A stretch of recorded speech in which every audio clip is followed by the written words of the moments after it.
ሱሱ በዚህ አጋጣሚ ለነገርሽ ሙዱ ከኔ ጀምሮ ካንቺ ጥቅም ነው እንጂ አንወድሽም። ስራሽ ላይ ብጣይኝም እኔ ዛሬም ነገም እወድሻለሁ። ስወድሽ ግን ሱሱ እኔ አንድ ቀን $10 ጸጉሬን በነፃ አንቺ እንደውም አትክፈይ እስቲ ይበላሻል እንደ እጅሽን አትክፈይ ትይኛለሽ አይደል እንዴ?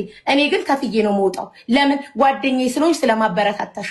ጥቅም አይደለም ሱሱ እኔና አንቺ መሀል ጥቅም አይደለም ያገናኘን። ኦኬ ጥቅም የለም። ስካፍል እንኳን ሀቡ የምትለኝ ልጄን ነው የምልሽ። አትክፈይ ሪቾ እጅሽን ይበላሻል እንዴ? ሌላ ቦታ ግን ሲሄድ $2 አርማርም ከፍዬ ነው የምወጣው መክፈል ስላለብኝ። እቺ ደንቆሮ ደነዝ ናት። ወዳጇን ዛሬ እኔና ሱሱ እዚህ ሚዲያ ላይ መተን የምናወራ ልጆች አልነበርንም።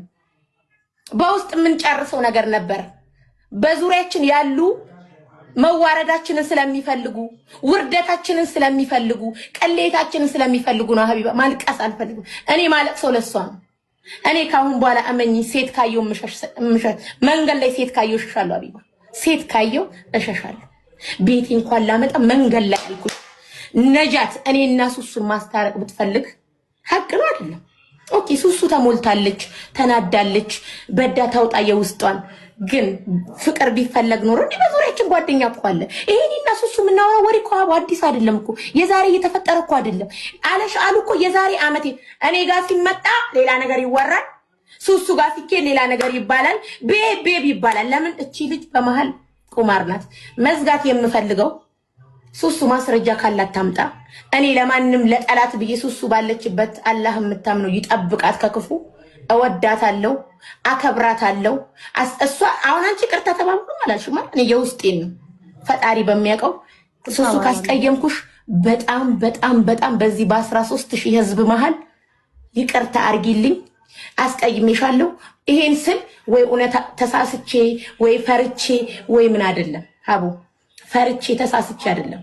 እናውራ ከተባለ ሀቡዬ የዛሬ 3 ዓመት ወሬ የዛሬ 4 ዓመት ወሬ እየመጣ የሚወራ ከሆነ እኔም ማን ምን ሲያረግ እንደነበረ ማን በቦርሳው እየተሸከመ እንደሚወርድ ማን ባህር እየሄደ እንደሚጥል ላውራ ካልኩ አወራለሁ። ሀቢባ አልተጠየኩም። ያልተጠየኩትን ግን አላወራም። ሲነኩኝ ምናልባት ነገም አንቺ ቤት ልመጣ እችላለሁ ስነካ። ስሜ ስላልተጠራ ያልጠሩኝን ሰዎች አልጠራም።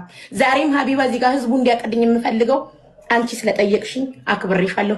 ሱሱም ሀቋ ነው። ይሄ የመጣው አሉባልታ የዛሬ 2 ወር እቺ ልጅ ጎል ሊያስገቡ ሚና ሊጫወቱባት ሲፈልጉ እሷን ነው የሚጠቀሟት። አዲስ ወሬ አይደለም ሀቢባ። እኔ አዲስ ወሬ ሱሱ አንድ ነገር ልንገርሽ። ነጃት ጋር ሂጅ አምጪሽ አላቅም። አንበርገር ጋር አንቺን አምጪሽ አላቅም። ሰሚራ ጋር አንቺን አምጪሽ አላቅም። እነዚህ 2 ሰዎች የኔ ጠላቶች ናቸው ዛሬ ላይ። ኦኬ የነገሩሽ ከኔ ጋር ማይነጋገሩ ናቸው። ኦኬ ሱሱ ግን አንቺ ከልጅሽና ከእናትና ከአባትሽ